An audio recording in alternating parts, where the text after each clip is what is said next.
Bonjour à tous, c'est l'heure de votre quotidienne Quinte et Flash et direction ce vendredi l'hippodrome de Cabourg à l'occasion du prix d'Argentan. C'est une course européenne réservée à des chevaux âgés de 6 à 10 ans. Ils seront 14 sur les rangs et vont en découdre sur la distance de 2725 mètres. Le départ sera donné à l'aide de l'autostart et comme je vous le rappelle à Cabourg, c'est 7 par ligne. Une course assez facile à déchiffrer, je pense. 4 chevaux me semblent détenir une chance évidente. Et il y aura peu de surprises à l'arrivée, à mon sens. Et on voit ça tout de suite avec mon analyse.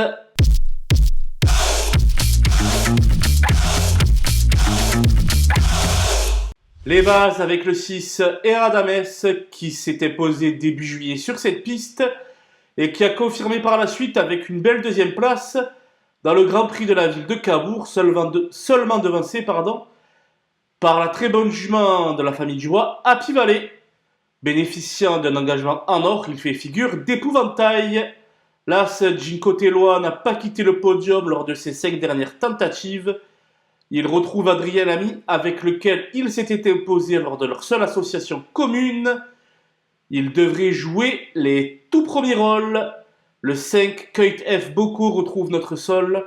Après 2 ans sans le fouler, il avait pris part en 2020 au championnat européen des 3 ans, dans lequel il s'était classé au 5e rang. Un doute subsiste sur son aptitude de corde à droite, mais il fait sans aucun doute partie des premières chances de cette épreuve. Les opposants avec le 9 Gabelou Carizé, qui est un modèle de régularité. Il sera de nouveau associé à Benjamin Rochard qui le connaît sur le bout des sabots. S'il se sort de son numéro piège en deuxième ligne, c'est un coup sûr à l'arrivée.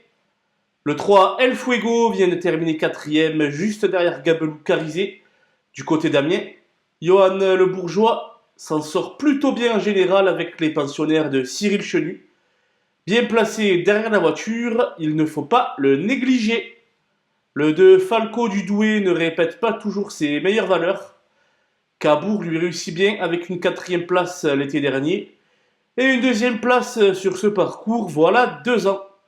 Il va tenter de tenir la dragée haute à ses rivaux. Le 7 Emblème Orange n'a pas été reluisant dans la course référence d'Amiens. Pour autant, il tourne très bien à droite et Junior Gelpa a fait appel à Franck Nivard pour le piloter.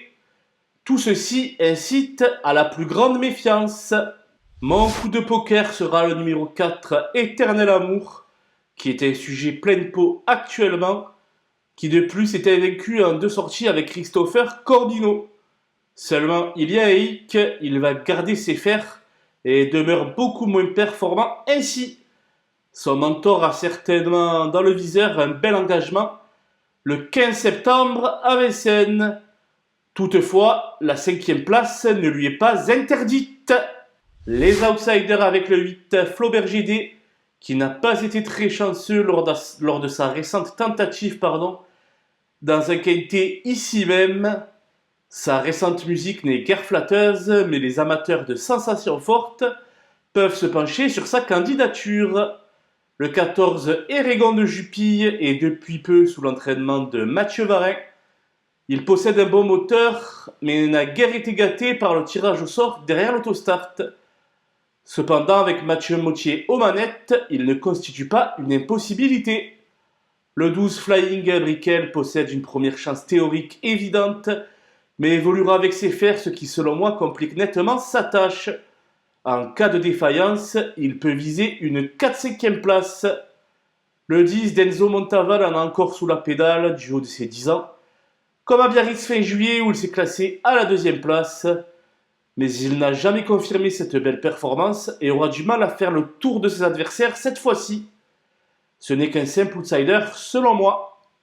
Le 11 Forêt Vergiel souffle le chaud et le froid. Depuis quelques semaines, difficile d'en faire un interdit, mais il demeure trop fautif pour être recommandé chaudement. Un seul concurrent dans la colonne des délaissés, il s'agit du 13 Elmer du Belvert, qui n'a plus été vu en compétition depuis le 24 décembre dernier.